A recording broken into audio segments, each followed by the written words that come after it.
Okay, so we're going to be doing chapter 32, the other trigonometry chapter in my book, Overcoming ACT Math by Sophia Garcia. It's available on Amazon if you'd like to get it.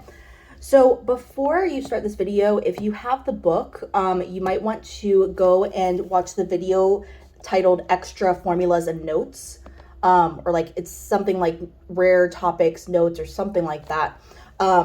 It's in chapter 44, that video, for just a couple quick reminders about some of the trig graph stuff. So yeah, I would just recommend doing that and then trying the problems on your own before attempting corrections on your own, and then coming back to watch the video for anything you're stuck on. So with that said, let's get started.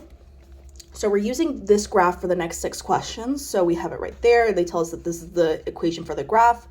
What is the range of the graph? Okay, so range is going to be all the possible y values. So like the lowest possible to the highest possible y value. So right here, we see that it goes up to 5 as the highest possible y value. And then the lowest possible one, that looks like it's -1. So it would be from -1 to +5. So it would be k. And then what is the domain of the graph? So domain is going to be all the possible x values. So if you know anything about sine and the graph, because this is like a sine graph, they tell us, and like you can see from the shape, it goes on and does these like bumps forever and ever and ever. So it's going to be all real numbers. So it's going to be d. Now we don't use like the little less than or equal to, like the little line underneath for these when we're talking about infinity, because like nothing's going to equal infinity, if that makes sense. Like it's just, it doesn't make sense to say like something equals infinity. Like you're just saying it's going on forever, essentially, not that it equals that, if that makes any sense. So yeah, just remember, like, don't get confused with like answer choice E right there. So then let's go to number 3. It says, what is the amplitude of the graph? So the amplitude is going to be like, the easiest way to think about it is look at the equation that you have right here. And then the amplitude is going to be the absolute value of the number that you're multiplying all of this part by, the sine part by. So the absolute value of -3, so that's going to be just 3. So the answer should be J for this one. Now, what is the period for the graph? So period, again, this is in that formulas chapter in chapter 44. The period for a sine graph is going to be 2 pi over the absolute value of whatever b is. So let's look over here for what b should be. So b is going to be like the number that's being multiplied outside of these, outside of the parentheses times each of these. Or if it's already being like multiplied inside, which you probably won't see that, you just like factor it out essentially. But here we see that there's just like a 1 being multiplied by all of this. Like there's nothing in front of x that we need to like distribute out. So it's just going to be 1 is the number pressed up against all of this. So that should be 2 pi over the absolute value of 1. So that's just 2 pi. So E. So now let's go to number 5. It's asking, what's the vertical shift? Now the vertical shift, just like with our regular like transformation stuff, it's going to be like vertical is like up and down, like how much you go up and down. And it's going to be whatever the number is that like your, that's like floating on by itself is like how I like to think about it. So like if we're adding 2, like we are here to this, because like 2 minus all this is the same thing as negative this plus 2. So we're adding 2, so we're going up by 2. That's the vertical shift. Now, if this was -2, then it would be going like down 2. So it's going up by 2, so +2 is the vertical shift. So J. Okay, let's go to the next page. So this is talking about the phase shift. So phase shift is just going to be, again, look at those formulas. So like the phase shift is going to be like whatever C is in terms of those formulas. I should have also said that this was like D if you're looking at the formulas. But anyway, so the phase shift is going to be like how much it goes left and right, and that's going to be represented by C. So C is like whatever is being added or subtracted over here. Well, it's whatever is being subtracted, sorry, from, I should have worded that better, whatever's being subtracted from X over here. So you're subtracting pi over 2. So that means that pi over 2 is going to be your phase shift. So we're just going to pick that that's C. So now let's go to the next one. Which of the following is the equation that matches the graph shown below? So you could literally, like, for a lot of these, you could just plug it into your calculator too. Like, you could literally plug these in and see like which one matches if you wanted to do that. That's an option. Or you can use like the stuff that you memorize about the equations. Another thing you could do is you could literally like plug in values to see like, do you get like what you're supposed to, like plug in points from a graph into here, like for what x should be. Like if you wanted to try out pi over 6, like plug in pi over 6 for x here, and then see if you get 0 because the y should be 0. Like you could do that as well. So like you have a couple different options, or you can think about like how the original like parent graph of tan x is and how it moves. So I think the easiest thing for most people would probably be like the plug-in method. Because I feel like that's what you guys are used to. Like it's just like you see a graph, you see points, and like you just plug in x, see if you get y. So like for instance here, it's going to be pi over 6 is your x value, and then your y value is going to be 0. So like I would plug in pi over 6 right here and then see, do I get 0 when I plug it all in there? Now for the whole like determining from the parent graph, if you want to do that, this is what the parent graph looks like tan of x. So like you see how like it starts there at like 0, 0. So you can kind of see like how much does it shift over, I guess, would be another way that you can think about it. Since it's not going through 0, 0 in ours, like it had to shift over from that by a certain amount. In this case, it's pi over 6 that it shifted over is what it looks like. But you might get tricked and try to pick between g and h in that case. And so that's why I think like plugging in is better, but I'm going to show you how that works out if you're looking at the equation. So like if you're looking at the equations, like for this one, remember how I said that sometimes like you get tricked because there's going to be something times x that you have to distribute out. So this is one of those cases where you would distribute out the 3 to have something in front of the parentheses, and then it would be x minus, and that would be pi over 6, because if you multiply 3 times pi over 6, it's going to turn into pi over 2. So then now you have that b value that can be up here. That 3 is the b value, the number that's being multiplied by the parentheses over here, when x is just regular x, essentially, is how you can think about that. And then you can calculate all sorts of things, like you could calculate the period, and then you also see, like when you take that out, that this is the phase shift. So it has to go like that many to the right. So then like you see, oh, it goes that many to the right over here. So like then you would know, okay, it can't be g, because if I take out a 3, it's not going to be pi over 6 anymore. And then you know it's not going to be j just because of that phase shift thing. So like that's kind of how you could figure it out from like the parent graph perspective. But again, I feel like that's so much harder than just plugging in a point. So that's what I would do. I just plug in pi over 6 over here and then just solve this and see, does it equal 0? So let's put that into a calculator and see if that in fact does equal 0. And it does equal 0, so that one works. Now with this one, you have to be careful because sometimes multiple ones will work. You could also, like, once you see that this works, I would just, like, instead of trying it on all the other ones, I would just plug this into my calculator to see if it matches the graph. Because, like, it's going to be annoying to have to graph each of these, but if you're just plugging in points really quick to, like, determine what your possibilities could be and you find a possibility, you could just plug that into your graph and see, do I get this exact same picture on my graphing calculator? So I would just do that. So when I do put that in my graphing calculator, I get the exact same picture that's right up here. So I'm going to say it's F. So there's like a bunch of different ways that you could do these problems, essentially. Okay, I got way too complex into like explaining a billion different ways that you can do this, and it ended up being like a 5-minute problem. So I'm going to just really quickly say what I just said before and re-record this part. So basically, which of the following is the graph of y is equal to 3 cosine 2x minus 3 pi over 2 minus 1? What I was saying is that literally I would just plug that into your calculator and see which of these matches. And then another way you could do that, which this is like a way harder way, is like take out the 2 from what's in here before you can decide what like A, B, C, and D are in terms of the formula. In the extra notes portion, I talk about that. But then you're going to have to like do like the transformations of like where do you start, and then the compression, the shrink, like all of that, which is annoying, which I wouldn't do that. And then another way you could do it is you could just plug in like points if you want to see if like they match the graph. Like for instance, like here 0, -1, like if you plug in 0, do you get -1, like that sort of thing.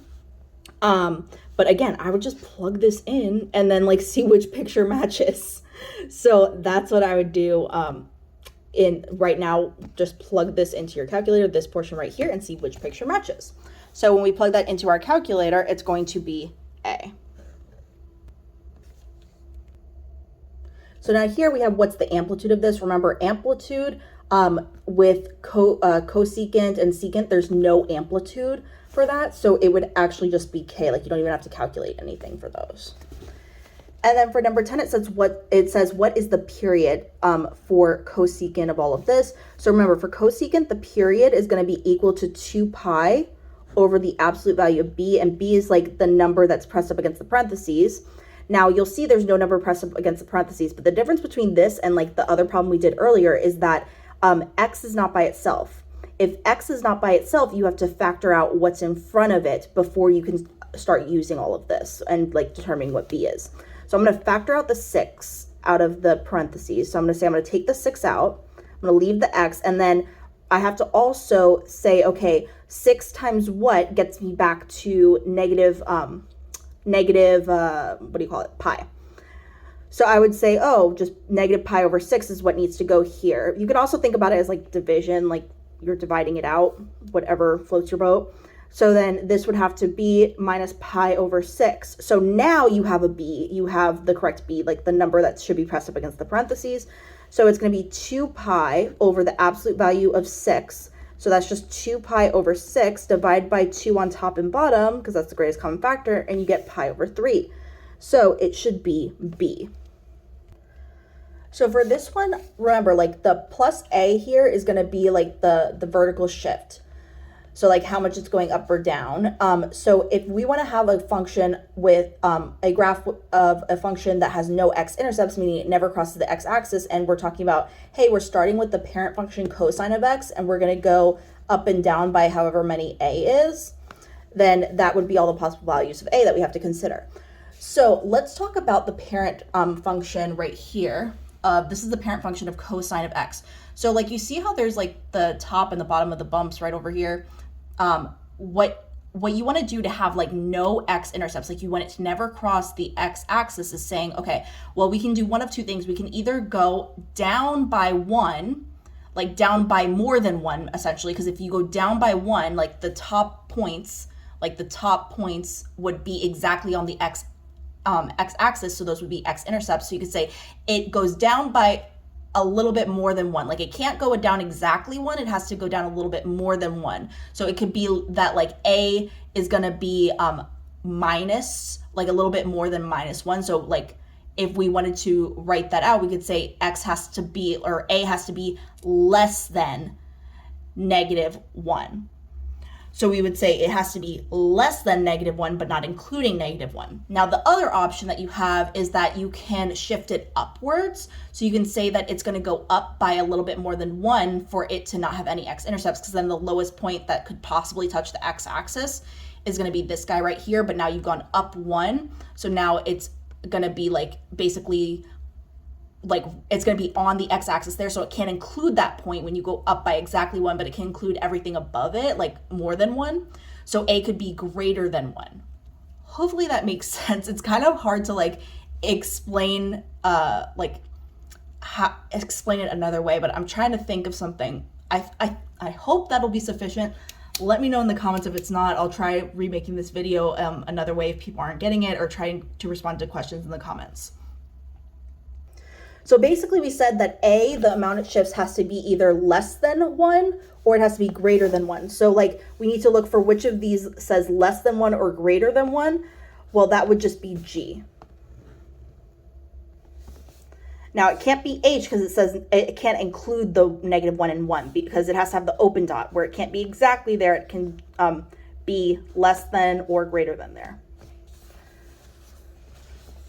So let's go to number 12 now. So for number 12, it says if y is equal to all of that and undergoes a translation to become this, then what must have happened during the translation? So here you see like what's changing is the plus 6 and it's getting to minus 18. So what did they have to do to get to minus 18? Well, they had to subtract 24 from here. So that means that they had to have gone down by 24. So then it would be E. So then for number 13, it says, for the triangle shown below, all the angles are labeled in degrees and side lengths are in coordinate units. Which of the following is closest to the value of X? So X is this side length right over here. So this is going to be law of sines probably. So let's see.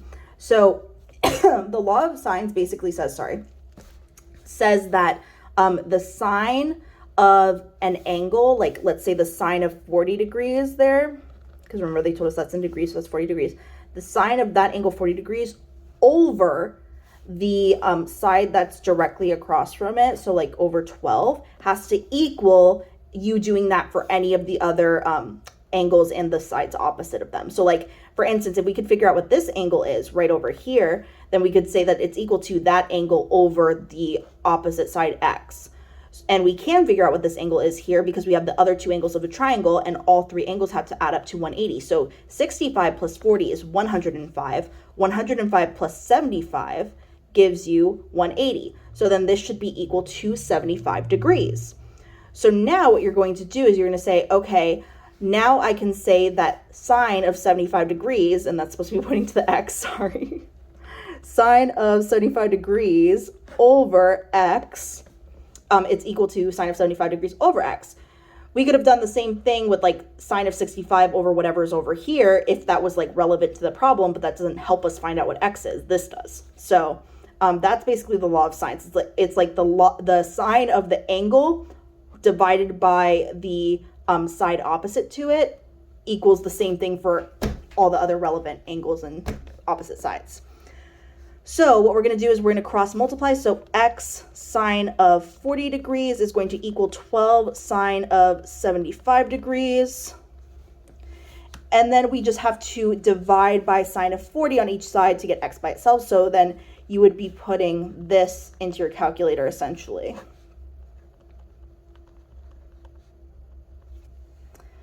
So when we put that into our calculator, what we're going to get is, let's see, that would be, it would be 18.03 is what it's closest to. So now we have this one right here. It says, for the triangle shown below, which of the following is closest to the value of X in degrees? So the value of X right over here, so we're solving for that. We have all the sides over here. So this is probably going to be, yeah, this is going to be law of, law of cosines.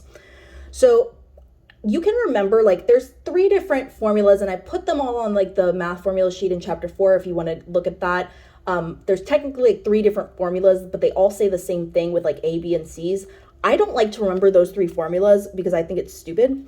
What I like to do instead is I like to say that, like, the angle that we're solving for, like, over here and the side that's opposite of it are going to be like what I'm kind of most focused on in the equation. So like the side opposite of the angle I'm looking for, 20 squared, is going to equal to, like, that side squared is going to be equal to, and then we're going to say the other 2 sides squared and added. So like 15 squared plus 30 squared, and then minus 2 times these other 2 sides, 15 and 30, times the cosine of the angle we're looking for, X. So like you can remember the whole A, B, and C thing, like, that are labeled in the formulas for law of sines if you want to do that. Where like, in this case, like if you wanted to do like, I guess for this one it would be A squared is equal to B squared plus C squared minus 2BC cosine of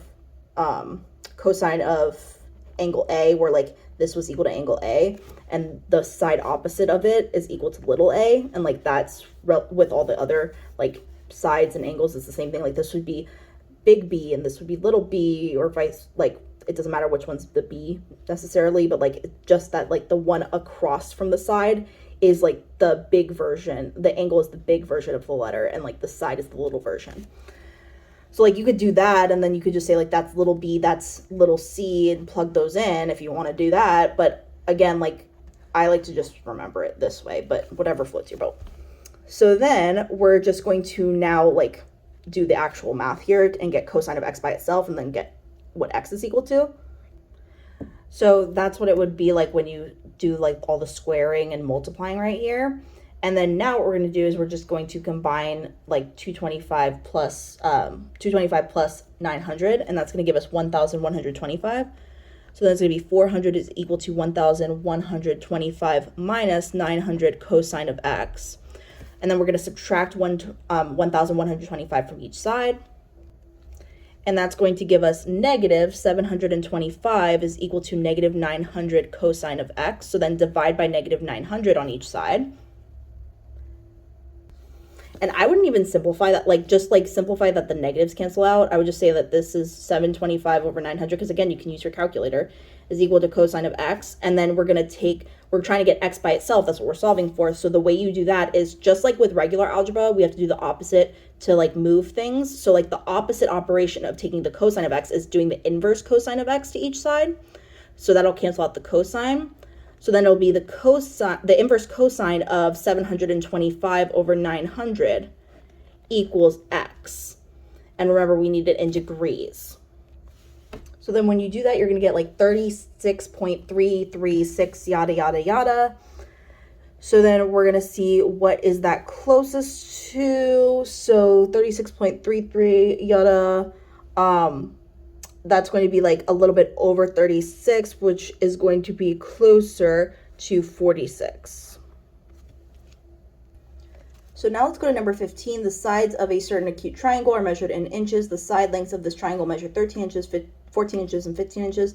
The measure of the largest angle of the triangle is equal to b. Which of the following equations could be used to solve for b? So like this is why I like to think about it like the way I said with the formula, where like the missing stuff that you're looking for is corresponding to like either you're missing the angle here or like the side length here.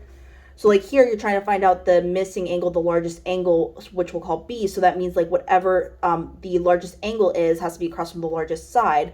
So then like the side length that corresponds over here has to be the largest side, which is 15. So it automatically can cross out these guys right here. And then the other two numbers that go like here and here and here and here are going to be the other side lengths. So like the 13 and the 14. And then we know it has to be cosine, so we can cross out the sign because like it's the law of cosines. So then it would just be f.